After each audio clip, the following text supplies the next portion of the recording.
السلام ورحمۃ اللہ وبرکاتہ۔ دیکھیں، اصل میں یہاں پر ایک قاعدہ قانون یاد رکھ لیں کہ صدقہ فطر میں جو ہے نا، مطلب صدقہ فطر کی ادائیگی کا جو اعتبار ہوتا ہے وہ اس بندے کا اعتبار ہوتا ہے کہ جو ادا کر رہا ہوتا ہے، ٹھیک ہے نا، کہ مطلب اب ظاہر بات ہے، مرد اگر ادا کر رہا ہے اپنے بچوں کی طرف سے، اپنی بیوی کی طرف سے، ٹھیک ہے، تو اب جو بندہ ادا کر رہا ہے، جو مرد ادا کر رہا ہے، ادا کرنے والے کی جگہ کا اعتبار ہوگا۔ اب مرد اگر بالفرض دبئی کے اندر ہے تو اس دبئی کی قیمت کا اعتبار ہوگا، اگر پاکستان میں ہے تو پاکستانی قیمت کا اعتبار ہوگا، بیوی بچے جہاں مرضی ہوں ان کا اعتبار نہیں ہوگا، ٹھیک ہے، تو جو ادا کرنے والا ہے اس کا اعتبار ہوگا، ٹھیک ہے نا۔ تو کیونکہ ہدایہ کے اندر لکھی ہوئی ہے عبارت واضح طور پر لأنه يعتبر فی صدقۃ الفطر مکان المؤدی، یعنی صدقہ فطر کے اندر جو ہے وہ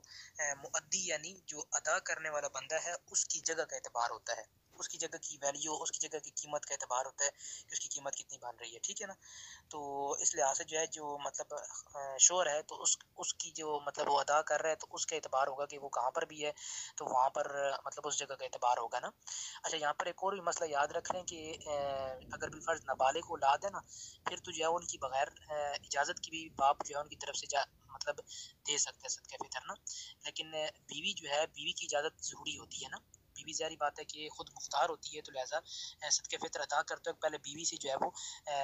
آپ مطلب رضامندی ہوگی، تب بھی جو ہے وہ صدقہ فطر ادا کیا جائے گا، ٹھیک ہے نا۔ تو پہلے بیوی سے انڈرسٹوڈ کر لیے جائے اور مطلب اجازت حاصل کر لی جائے کہ میں تمہاری طرف سے صدقہ فطر دوں گا، اور ایسے عام طور پر ہوتا ہے کہ خاوند جو ہے وہ بیوی کی طرف سے صدقہ فطر دیتا ہے نا، تو بیوی مطلب وہ برا بھی نہیں مناتی اور منع بھی نہیں کرتی ہے، ٹھیک ہے، تو مطلب لیکن احتیاطاً یہ ہے کہ بیوی کو بتا دیجیے کہ میں صدقہ فطر تمہاری طرف سے دے رہا ہوں۔ واللہ اعلم بالصواب۔